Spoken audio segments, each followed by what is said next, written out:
আন্তর্জাতিক caps lock দিবস। আজ আন্তর্জাতিক ক্যাপস লক দিবস প্রতি বছর দুবার পালন করা হয়, ২-৮ জুন এবং ২-২ অক্টোবর। এটি মূলত একটি কৌতুকপূর্ণ দিবস যা ২০০০ সালে সফটওয়্যার ডেভেলপার ডেরেক আর্নল্ড শুরু করেছিলেন। দিবসের উদ্দেশ্য ব্যঙ্গ করার জন্য যারা অপ্রয়োজনে অনলাইনে সব বড় হাতের অক্ষরে অল ক্যাপস লিখে চিৎকার করার মতো আচরণ করেন, তাদের মজা করে এই দিনটি তৈরি করা হয়েছিল। ইন্টারনেটে লেখা শিষ্টাচার সম্পর্কে সচেতনতা বৃদ্ধি। যদিও এটি ব্যঙ্গাত্মকভাবে শুরু হয়েছিল, তবে বর্তমানে এটি মানুষকে অনলাইন যোগাযোগের ক্ষেত্রে লেখার সঠিক শিষ্টাচার সম্পর্কে মনে করিয়ে দেয়।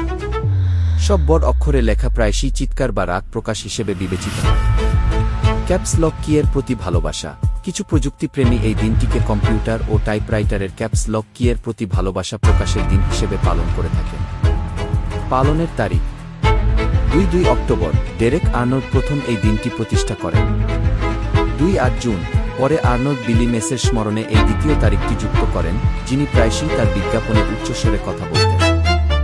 সুতরাং এই দিনটি উদযাপনের মধ্য দিয়ে মানুষ মজা করে, একই সাথে অনলাইনে লেখার সময় অন্যদের প্রতি সম্মান প্রদর্শনের গুরুত্ব নিয়ে সচেতন হয়।